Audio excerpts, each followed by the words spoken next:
good to be back, going through this incredible book with you all.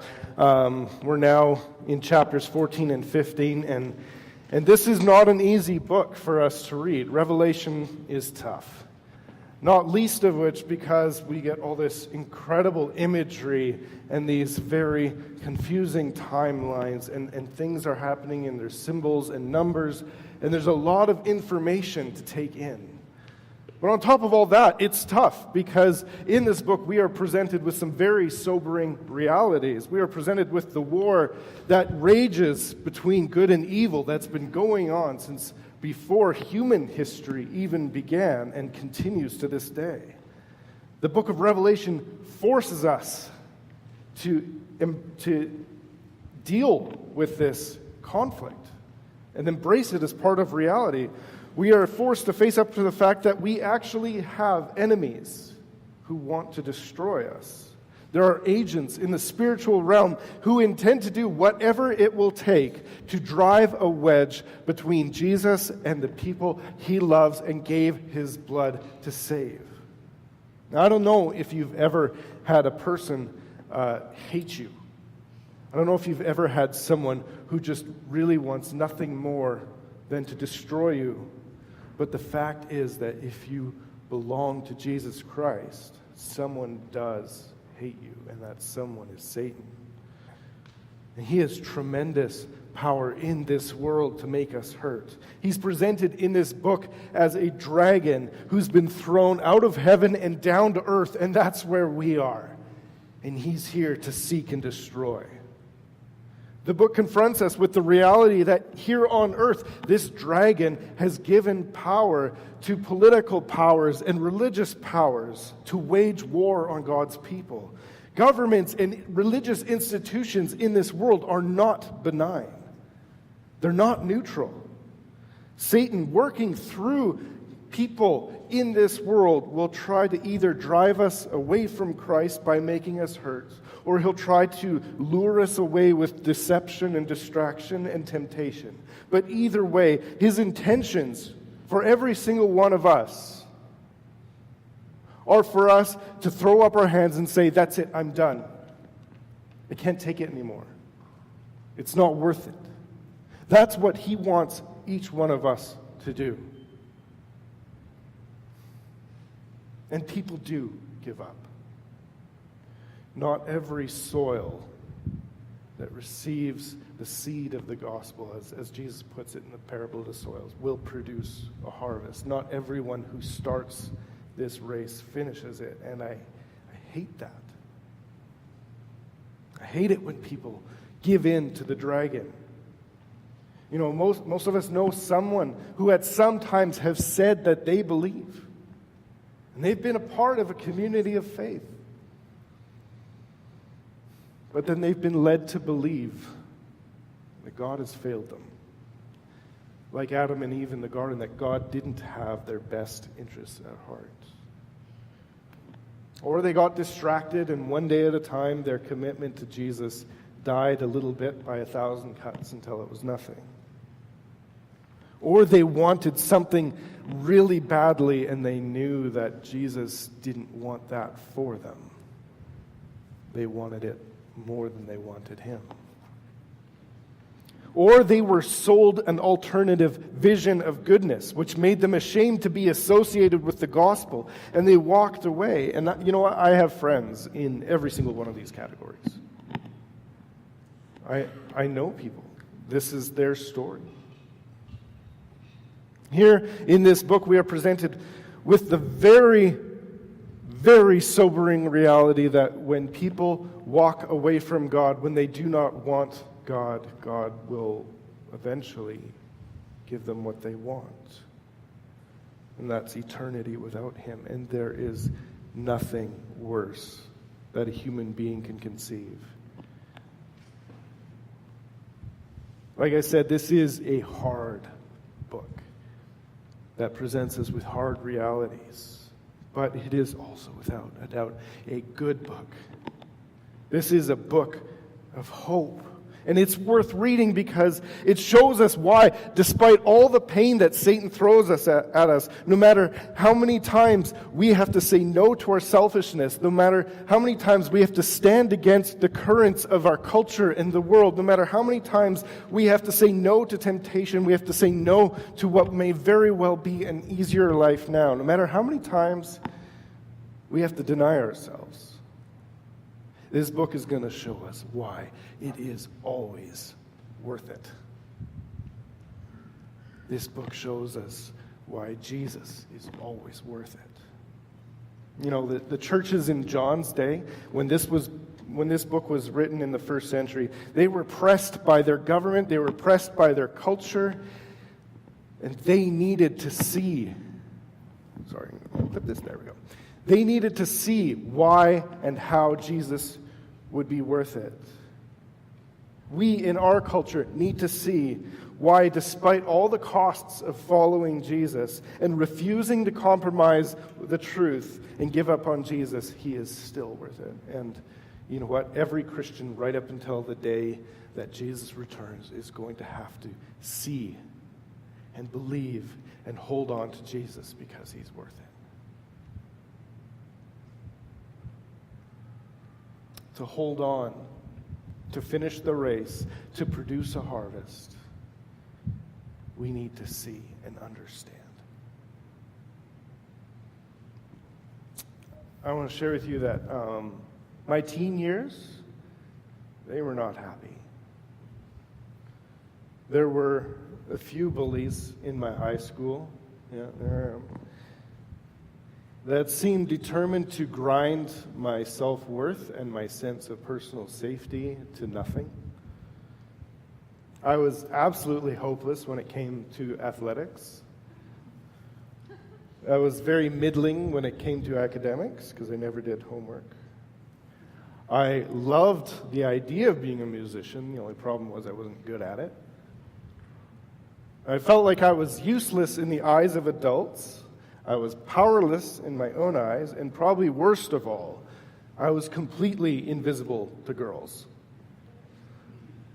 I was anxious, I was depressed, I was angry, and if you would have known me in grade 9, you'd have probably known me as the kid who just spent most of the time in the sick room at high school because I just didn't want to face it, didn't want to face the world. And it's occurred to me more than a few times that if my 14-year-old self could have a chance to talk to my 34-year-old self, my 14-year-old self would have a lot more hope. For starters, I think my 14-year-old self would find it very cool that I ended up here in Whistler. But apart from that, if I could have seen that down the road I would no longer be alone, I would have a family that loves me. I would have a community like this. I would have friends. I would have a place to belong. I would be safe. I would be okay. I think that perspective would help my 14-year-old self not have to hide in the sick room, but actually live. I think it would really help for me to have seen that this is where I am now. And you know what? In the book of Revelation, amidst all the scenes of judgment, amidst all the scenes of warfare between the dragon and the lamb and the world falling apart, Jesus gives us these glimpses ahead to show us the finish line, to show us why it is always worth it to hold on to him. He gives us these, it's like he cuts away in the middle of a scene. Here in chapter 14, and then again at the beginning of chapter 15, to show us why we should never give up, why we should never give in to Satan, why we should never join the world in immorality and idolatry, and why we can know that in the end, when we reach the finish line, we will regret nothing.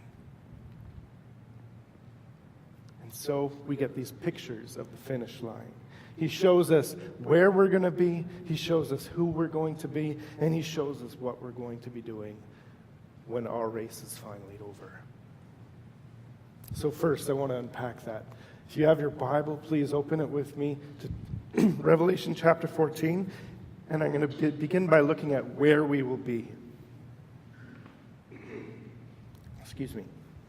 Chapter 14 opens with these words, "And then I saw the Lamb standing on Mount Zion, and with him were 144,000 who had his name and his Father's name written on their foreheads."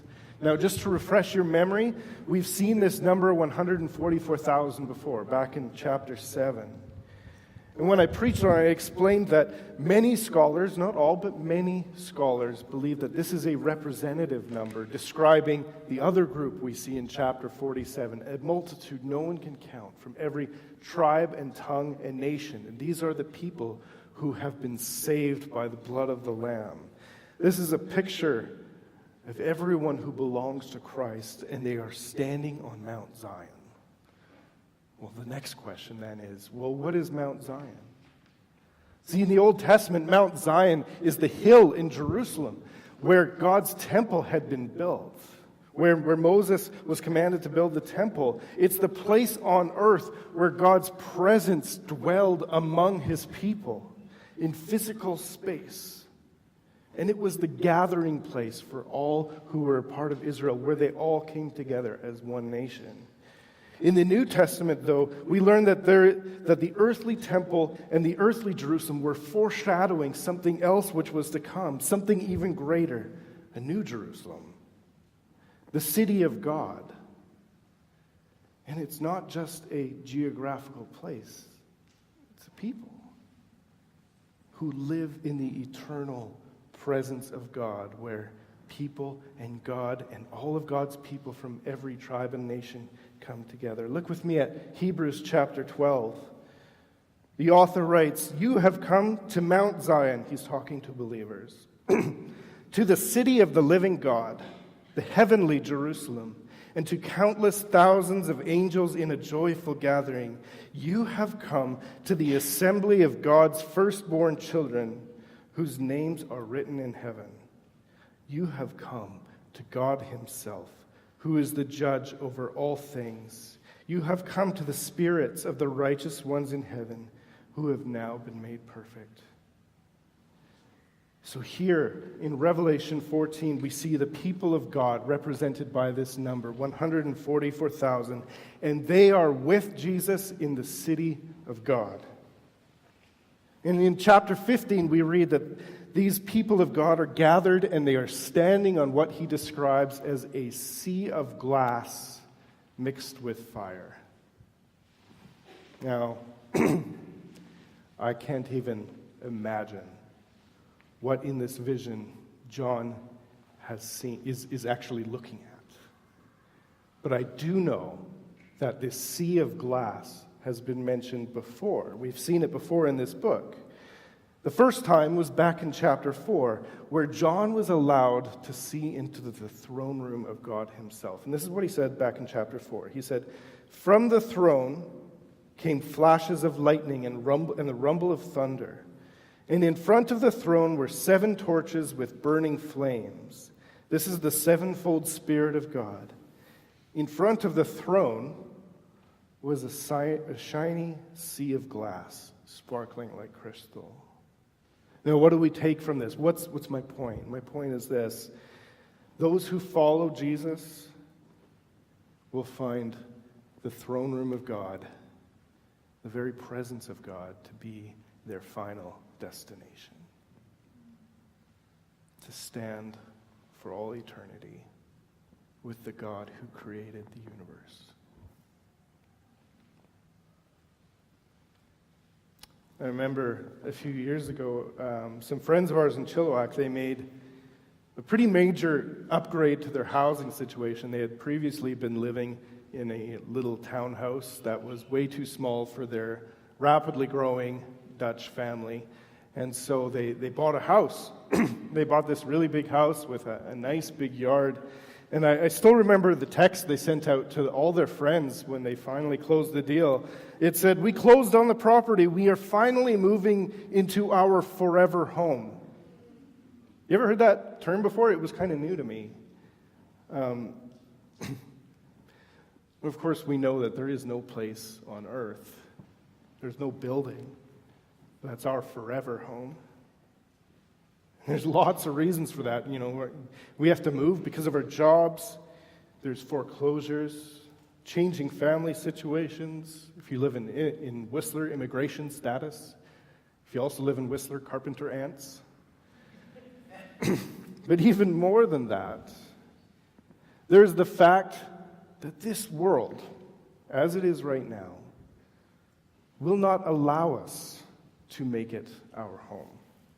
If you follow Jesus, you don't belong to the world. You just don't fully belong here. See, for some Christians in this world, following Jesus means you are going to be run out of your home, kicked out of your community, kicked out of your country maybe. You want to see this? All over the Middle East, this has happened. And it's still happening to this day. And you know what? We don't know what the future holds for our society, but there is nowhere on earth that it can't happen. It can happen here. But for the rest of us who aren't physically forced out of our homes, we're never going to really belong and find a home in this world because we're not going to be accepted. We are just too different. We have different convictions, we have different values, we have different goals. We are, as the book of 1 Peter says, exiles. But you know what? Despite all that, Jesus wants us to see that it's worth it to not be too settled here.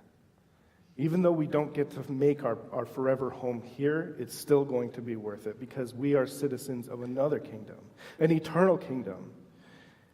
And in that kingdom, our home will be the presence of God. That is the true meaning of home for us. That's where we're going to be. Second, who we will be.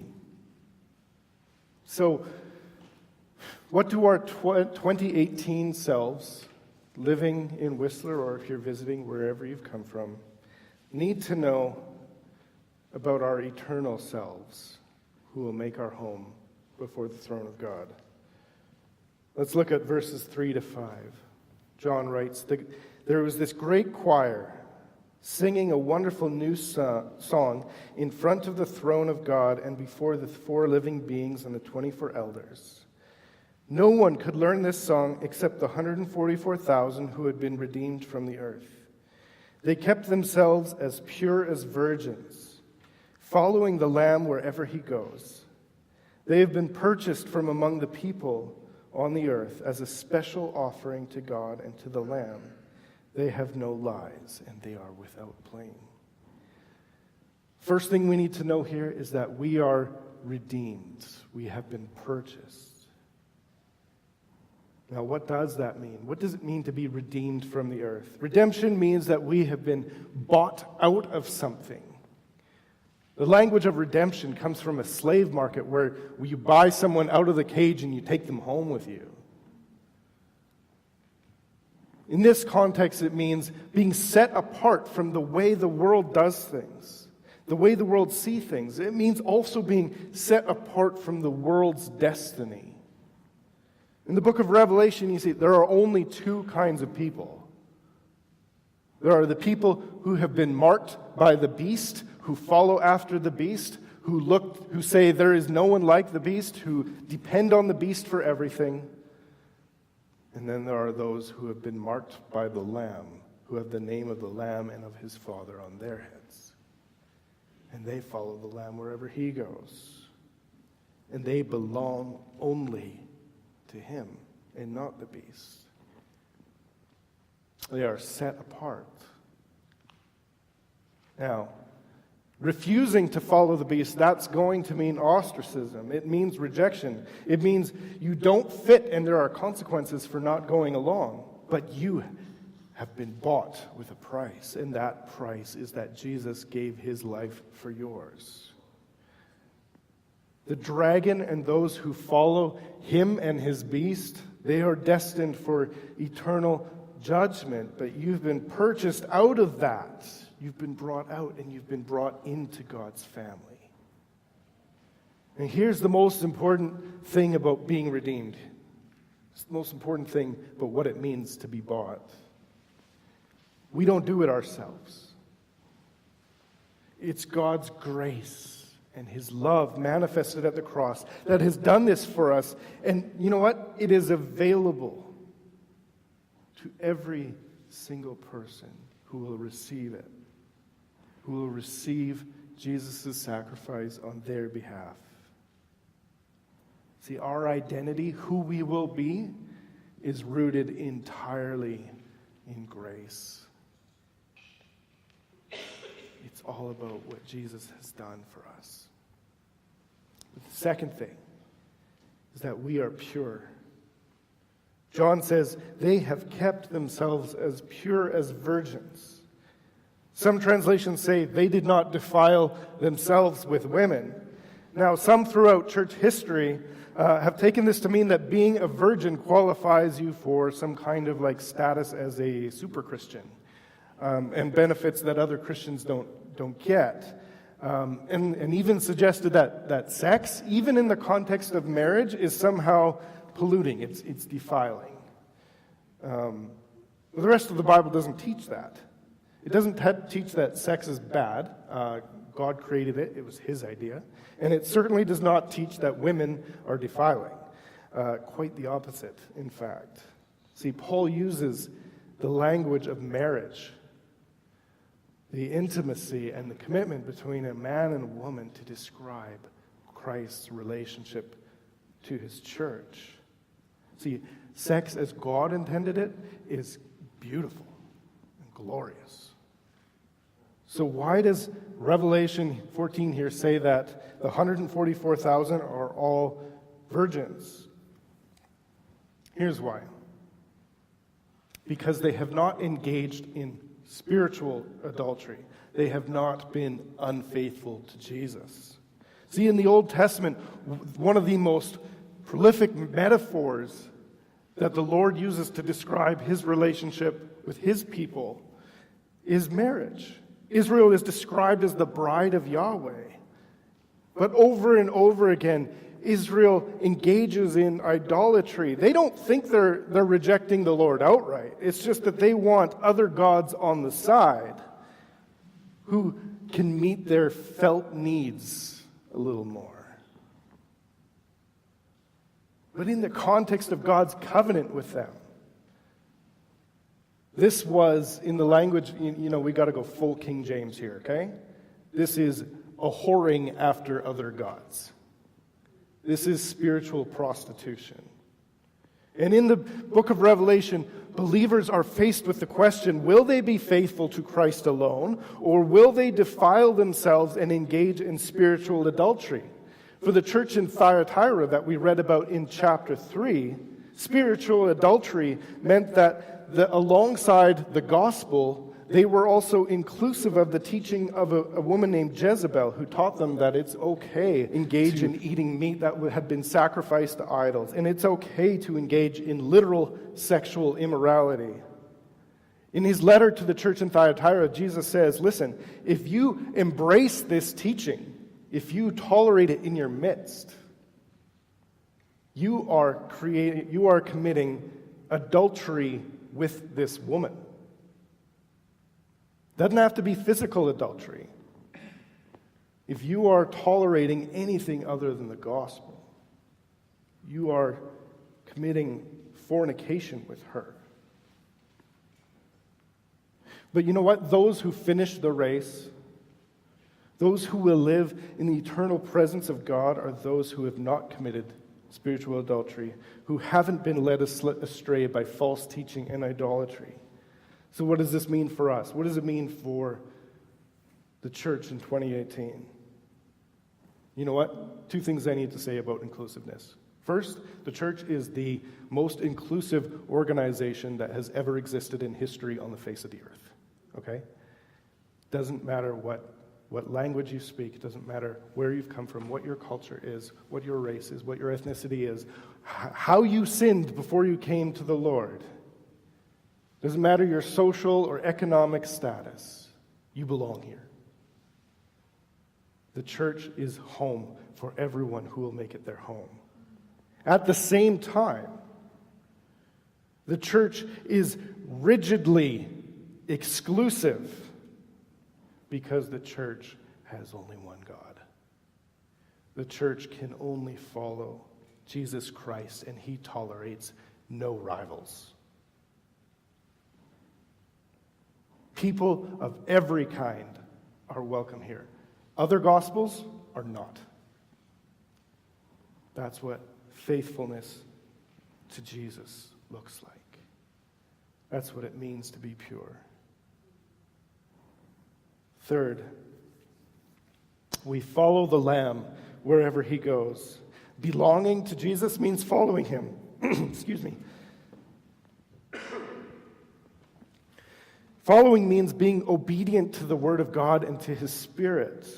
It means that we accept His mission as our own. The jobs we do, the places we live, the relationships we have with people, the way we manage our finances, the way we engage with the community around us, all of these things are defined by a desire for the glory of God and for people to embrace the grace and the love of Jesus Christ. It means that we are on mission with Jesus. It also means that we embrace that mission the same way he did. And that means that we know that shame is often the path to glory. Before he ascended to heaven, Jesus had to go to the cross to save people. He was willing to give 100% of himself in love for people who did not love him in return, and many of whom would never love him in return, but he still did it. Following Jesus means that no matter who hates us, no matter how much we are opposed, ridiculed, and persecuted for the sake of Jesus Christ, like him, we will give 100% of ourselves in love to seek the salvation of all. See, we are at war, but we don't win by fighting back. We don't win by attacking people and tearing people down. We fight the darkness with the light. We fight hatred with love. We fight the lies of the dragon with the truth of the Lamb. That brings me to the fourth point here. Our future selves, the picture we get here is that we will be truthful and therefore without blame. Now there's a contrast being set up here between the way the people of the Lamb live and the way that the people who follow after the beast live. Those who have been deceived by the beast, they repeat his lies. They slander believers, they praise false gods, and they embrace the Antichrist teachings that deny Jesus' uniqueness. The picture we're shown in Revelation is that the world will allow the beast to define the parameters of what is acceptable to think and what is not acceptable to think. He will frame the discussion so that anyone speaking the truth will be thought of as a fool. Let me give you an example, because this is very real and tangible. Right? Our culture in, the last year, 18 months? I don't know. Hasn't been long, has decided that all of our previous norms and assumptions about gender have to be thrown out.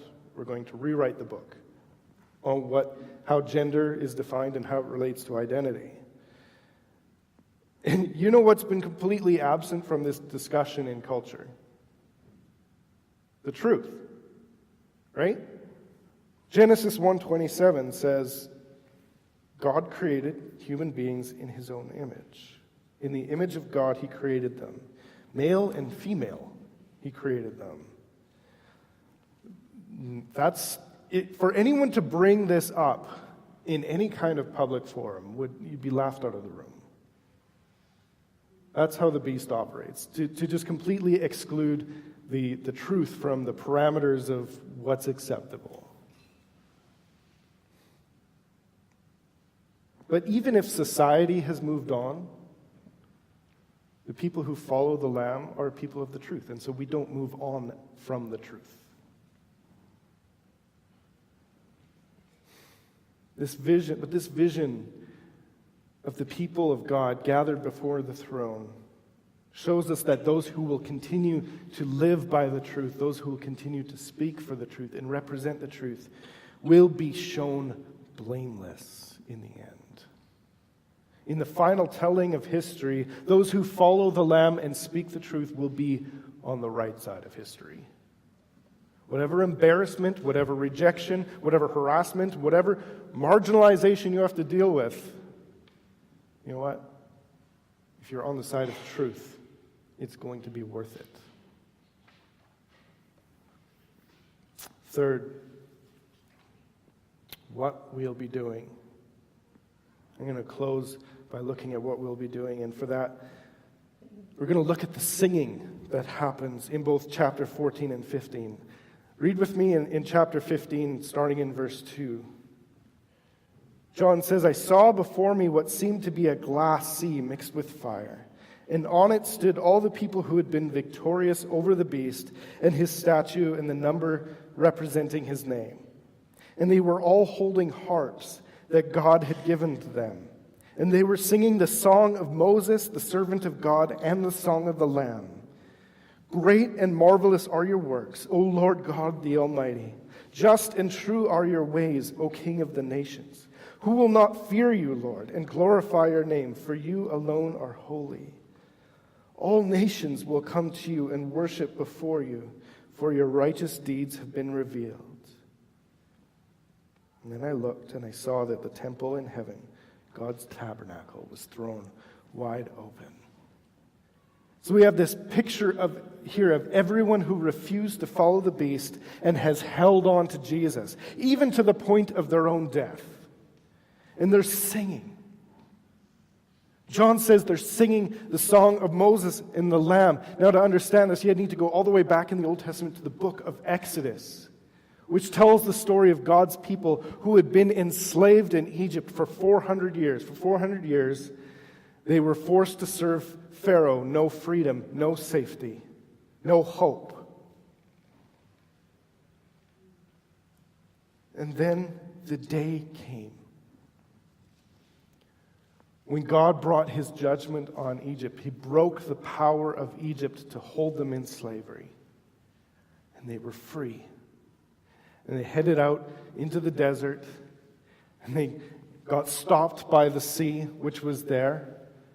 God parted the sea so they could walk across on dry land. It's miraculous. And in the process of letting them through, he destroyed the armies of Pharaoh. And after 400 years of slavery, the people begin to sing. Moses and his sister Miriam begin to sing this song, saying, "Who is like our God? He has delivered us. He has won the victory for his people." Now we see in Revelation 15, there's this, John says people are singing the song of Moses and of the Lamb. Why is this the song of Moses and the Lamb? Because what happened in Exodus, what happened when God miraculously delivered his people from slavery, that was only a foretaste. That was only a foreshadowing of what was going to come, because God is going to finally set his people free from pain and suffering and death and sin and Satan once and for all. And the day will come when everyone who has held on to Jesus will look back and they'll see that all of that is behind them, and they will see and know what God has done for them. The day is going to come when our faith will be made sight and we will be free. And it's going to get loud. James Hamilton, one of the commentators, writes, he says, the voice of Jesus was like the roar of many waters in chapter 1, verse 15. So if you go back to the beginning, the first time Jesus speaks in this book, it's described as this roar of many waters. He writes, now in chapter 14, verse 2, John hears a voice from heaven like the roar of many waters and like the sound of loud thunder. This describes a loud, overpowering voice. The redeemed no longer seemed outnumbered and weak. Now they roar. They sound like Jesus because they have followed in his steps. John will again hear the redeemed speak with a voice like many waters and loud thunders in 19 verse 6. But here in chapter 14, John goes on to describe what he heard at the end of verse 2 and into verse 3. The voice I heard was like the sound of harpists playing on harps, and they were singing a new song before the throne and before the living creatures and the elders. No one could learn that song except the 144,000 who had been redeemed from the earth. What's my point? My point is this. If you are following the Lamb, if you are following Jesus Christ, this is your future. The day is going to come when you will recognize that your failures, your disappointments, rejection, and your losses have all been working together for good, and God has brought you through it all. See, you know what? Something I've learned, having the very privileged position of being a shepherd over God's people and being able to talk to people about what's going on in their lives. Here's what I know. I know that every Sunday, most of us who walk in this door are feeling, in some sense, broken or afraid or hurt or betrayed or disappointed or rejected or anxious. I know that this is the reality we all have, right? It's not hard for me to recognize, myself and my 14-year-old self in there. Here's what I know. When we cross that finish line, when we stand on that sea of glass in front of the throne of God, we are going to be singing. We are going to be singing loud. God, you did it.